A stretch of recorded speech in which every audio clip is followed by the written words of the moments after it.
Chapter starts with Sukuna trash, talking Gojo, Gojo Satoru. You are just a fish on the cutting board, just a little lively than the others. A fish without a name. First, I'll get rid of your scales. On to the page 2. We see that Sukuna asks Gojo, why is he still keeping that face, and Gojo says, unfortunately I went through some special trainings. Gojo says he can punch Megumi without mercy because he looks like Toji. Gojo says he'll think about Megumi after killing Sukuna. After this, Gojo versus Sukuna round 2 begins, and they both start fighting while smiling. Gojo ducks a punch from Sukuna by totally laying on the floor. He blasts Sukuna to the wall. Right now it seems like Gojo has upper hand because Sukuna didn't even land a single hit, but on the other hand Gojo is landing hit. Sukuna is blasted through building pillars by Gojo's attack, but just as he regains his stance, Gojo starts chasing Sukuna by power, stabbing his foot wherever he is, and breaks down the bridge they were on. Gojo lifts the piece of bridge where Sukuna was and throws it towards a building while Sukuna is on it.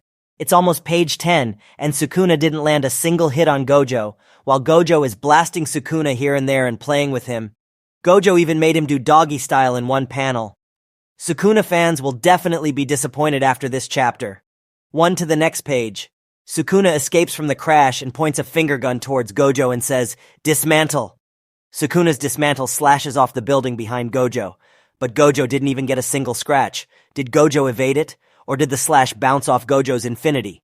Sukuna tries to power punch Gojo as previously sliced off building starts to fall, but Gojo's infinity doesn't allow Sukuna's punch to land the hit, yet Gojo offs his infinity and grabs Sukuna as they crash into the building. Gojo and Sukuna proceeds to fight inside the falling building. They put up a door in between them and both prepare to punch through really hard. The building in which Gojo and Sukuna were throwing hands at each other crashes down. Gojo and Sukuna casually walks out of the dust smoke from the building crash. Gojo says, I'm gonna make it your fault for all the catastrophe. Sukuna says, look who's talking. Watching the fight between Gojo and Sukuna, they were discussing about different possibilities of the battle. However, on the battlefield, Gojo and Sukuna both used their domain expansion. But because their clash was even, guaranteed hit effect of both domains canceled each other. But the effective range of Sukuna's barrier reached outside Gojo's barrier, and we saw Gojo's domain getting destroyed from outside. In last panel, we saw Gojo's neck getting slashed by Sukuna's attack. Chapter starts with continuation. Sukuna's blade reaches Gojo, and Gojo is extremely shocked. On to the next page, we see that everyone watching this fight on television are shocked to see Gojo getting seriously slashed. Yuji is worried as he watches Gojo get slashed, but Gojo heals and reattach the cut immediately through reverse curse technique. But on the other hand, Higuruma comments that as long as Gojo stays inside Sukuna's domain, the slash attacks will continue. Choso says since Sukuna has open domain, Gojo can get away. Hikari adds that even if Sukuna's domain covers whole Shibuya, Gojo still can escape easily. But Kusakabe says since Gojo's domain got destroyed, Gojo can't use his curse technique. On the next page we see, Sukuna giggles as he continues to slash Gojo's whole body mercilessly, but Gojo says he's overwhelming superior in terms of curse technique usage. But on the next page we see, Sukuna doesn't let Gojo to escape and engages in hand-to-hand combat. While Gojo looks bloody with cuts all throughout his body, Gojo still keeps defending Sukuna's attack while moving. Sukuna seems impressed and praises Gojo for keeping up with him. Gojo is continuously using reverse curse technique to survive the slashes. But Gojo finally realizes something. He deduces that the center of Sukuna's domain isn't Sukuna himself, but the shrine. While watching the fight, Yuji asks what happens if Sukuna's shrine is destroyed. Kusakabe and Mei answers that the animated stuff from one's inner domain might just be symbolic. And since even Gojo with 6 eyes is not attempting it, there's no use in trying to destroy it. Just when everyone thought there's no other way out, we see Gojo use new shadow-style simple domain. Yuji is surprised and asks how did Gojo do it. Kusakabe answers it isn't that Gojo can't do it, it's just that he's not suitable to teach such stuff. Kusakabe doesn't understand how does Gojo can simultaneously cast a simple domain while also heal himself with reverse curse technique. Choso answers that it's due to low output of simple domain, but this can only buy Gojo little time. On the next page we see Gojo's scars looks almost healed. But Sukuna once again slashes Gojo's face, and he's pushed to open simple domain once again. But Gojo has stopped using reverse curse technique to heal himself. Ino says, though Gojo won't run out of curse energy, that during normal situation. Using reverse curse technique, which consumes double amount of curse energy, that too right after using domain must be exhausting. Just as Gojo keeps getting slashed by Sukuna's attack, narrator says, "Gonna loose? It's Gojo Satoru." Gojo suddenly entangles Sukuna, and Sukuna notices that Gojo's speed has increased. And Yuta realizes the reason Gojo wasn't using reverse curse technique to heal himself. Rather than to heal wounds, Gojo actually used reverse curse technique to restore his burned-out curse technique. Gojo blasts away Sukuna with curse technique reversal red. Sukuna crashes into his shrine as Gojo casually heals himself again with reverse curse technique. Chapter ends here. This chapter starts with Kusakabe not understanding the mechanism behind healing the burnt-out curse technique through reverse curse technique. We see Yuta explaining that it's not impossible since Gojo just showed it. But usually it's like engine getting overheated. One has to wait until it's cooled down to reuse. Hearing what Yuta said, Maki says reverse curse technique can fix but can't cool down, right? Yuta says that's what he thought till now, but his understanding was not enough. But Yuta starts to worry that Gojo might be doing something really overwhelming task right now. Scene then switches to Sukuna and Gojo. Sukuna once again uses Malevolent Shrine but expands it to its full extent. And Gojo too opens his domain again while Kusakabe shouts at Gojo saying, "Are you stupid? What are you thinking?" Everyone is wondering why Gojo is doing the same thing again. What is he thinking? Ino wonders if Gojo is trying to repeat the same thing again, but Shoko rebukes him saying Gojo isn't such a softie. Higuruma notices that Gojo has switched the conditions of the inside and outside of the domain. This means that outcome this time will be different than before. This time Gojo's barrier is now strong against the attacks from the outside. Kusakabe whines, wondering how can Gojo switch up the conditions of the domain so easily. Everyone is so happy thinking Gojo can now change the outcome. But Sukuna's punches starts to land on Gojo. Sukuna can use domain amplification simultaneously while using domain expansion. Gojo is like, who cares? But he then realizes that Sukuna's must-hit effect from the shrine also seems to turned off. After that we see Kenny. Kenny explained that the people who doesn't get affected by Gojo's infinite void are Gojo himself and the person he is touching. Sukuna kept in touch with Gojo to survive the sure hit effect of void and got rid of his sure hit effect inside the domain to enhance attack power outside Gojo's domain. Now in the next page comes a big nightmare for Gojo fans. We see that Gojo once again loses the domain battle against Sukuna.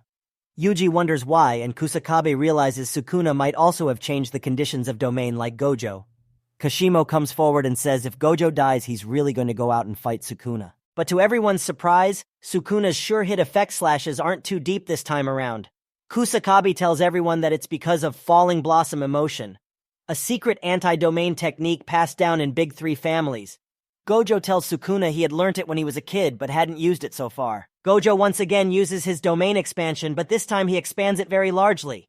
Kashimo says Gojo's doing it to cover Sukuna's range. Higuruma says although it won't be destroyed from outside, it's useless if he loses inside. But contrary to everyone's expectations, Gojo shrinks his domain range to the size of Lil Ball. Everyone is so shocked to see this. They don't know what happened. What happened to Gojo and Sukuna inside the domain? This chapter starts with someone saying that a small barrier would logically enhance the stability of barrier, but it looks smaller than a basketball.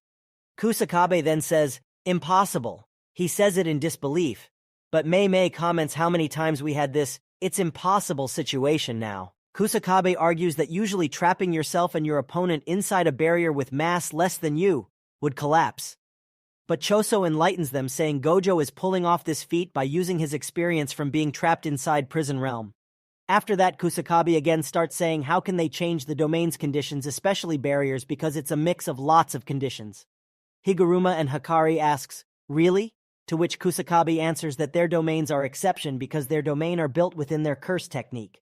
Mei says maybe Gojo wanted to try and cover Malevolent Shrine's whole range. Just then Gojo's domain barrier starts to tremble heavily. Yuta realizes that even Sukuna must have adjusted the shrine's range to small to enhance output. Angel then states that if barrier is destroyed, then Gojo is finished. But then we get to see a shocking scene. Gojo's domain barrier breaks once again. After that, we see Yuji watching the scene unfold gets nervous. But to everyone's surprise, soon Sukuna's shrine also starts to fall apart one by one. And in the next panel, we get to see that Sukuna is heavily injured as his domain collapses due to the battle against Gojo. In the next panel, we see that Hikari and all other sorcerers are hyped to see this amazing battle between Gojo and Sukuna unfold. Just as Sukuna destroyed Gojo's barrier from outside, this time Gojo also gave enough damage so that Sukuna couldn't maintain his domain. Higuruma says since both Sukuna and Gojo's domain collapsed, now both of them can't use curse technique. And Maki adds to that saying Gojo can heal his brunt curse technique like he did last time, but then Angel says, since Gojo showed that in front of Sukuna, now he can do it too. And we get to know that, with just one time of Kenjaku helping Sukuna to split his soul into 20 cursed objects, Sukuna already learnt how to do it himself, like how Sukuna transferred himself to Megumi. And just like that, Sukuna can also recover his burnt-out curse technique with reverse curse technique because Gojo showed it in front of him. Next, we see that Gojo and Sukuna resumes their battle. They both started fighting hand-to-hand again. Gojo kicks Sukuna, and then starts to wonder why is Sukuna not trying to use curse technique other than Shrine. In fact, until his domain was destroyed, Gojo had led against Sukuna for almost 3 minutes. So he wonders why is Sukuna taking such a risky option and not using his curse technique to fight him. Gojo tries to understand why didn't Sukuna use 10 Shadow Curse technique or Maharaga inside the domain. Gojo knows Sukuna has the memory of him and Megumi talking about Maharaga, just as he was wondering. We see a hype panel. Maharaga's wheel clicks a turn and Gojo feels dizzy and gets nosebleed. With this awesome cliffhanger, chapter ends here.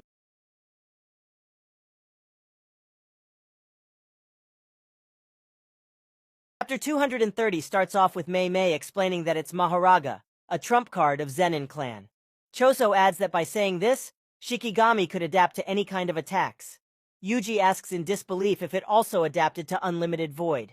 Scene switches to battlefield and we see Sukuna moving because Gojo's void attack was destroyed by Maharaga. In short, someone else took the sure hit effect of Gojo's Unlimited Void. Gojo deduces that it wasn't Maharaga who took that effect, but someone else was burdened with it. We see that Sukuna made Megumi's soul take the burden of Unlimited Void's sure hit effect instead of him.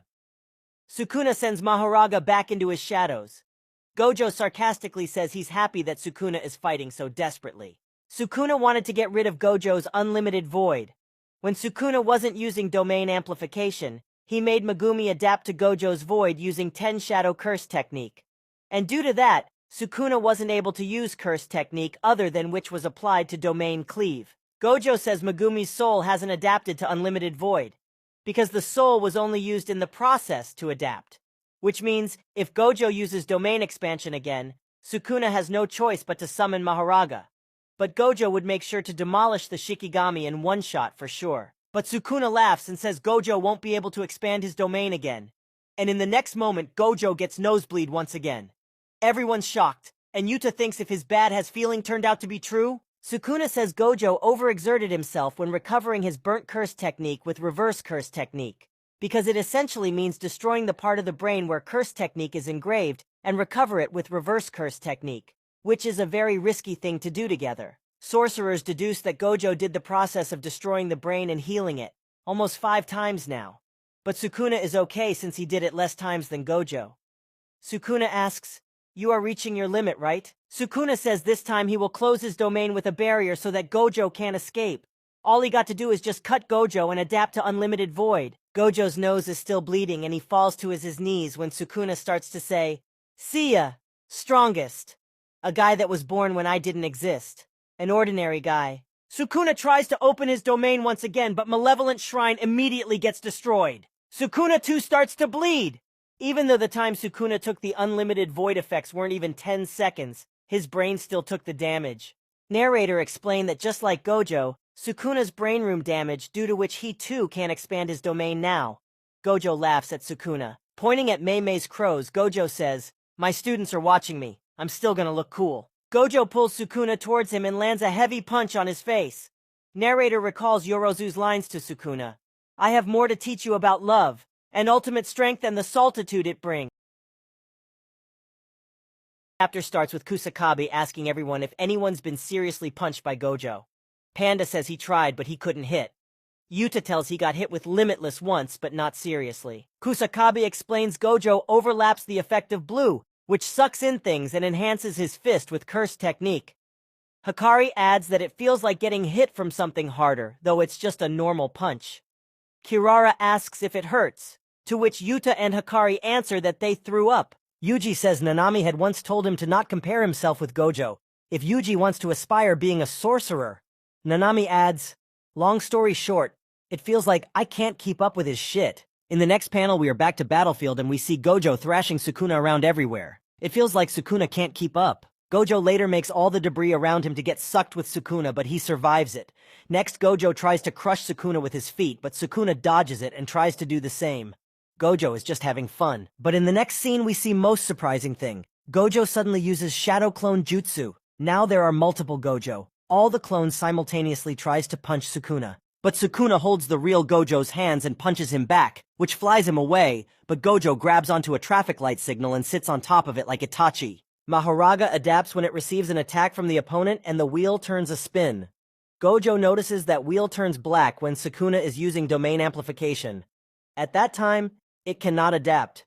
So the reason Sukuna can use domain amplification is because the damaged brain part is only for domain expansion. Sukuna also notices that Gojo is only using simple techniques to avoid Mahoraga's wheel getting adapted. The fight resumes once the traffic signal turns go. Gojo pulls the traffic signal towards Sukuna, but the Sukuna holds it and throws it towards Gojo in high speed. Everyone tries to deduce how many spins would it take for Mahoraga's wheel to adapt. Gojo talks to Sukuna as they casually walk around the city that the wheel needs total 4 spins to completely adapt to his infinity, and there's still 3 more spins to go. Sukuna laughs at Gojo and tells him it's the countdown to wipe off the smirk from his face, to which Gojo makes a wide grin showing off all his teeth and says that goes for both of us. Gojo declares he will kill Sukuna before Mahoraga's wheel adapts to his infinity in next 3 counts. Hana says don't tell me he forgot about Megumi. Yuji then replies maybe. Kashimo says that it's okay to forget about it. Hana then seriously says, no it's not. Chapter ends here.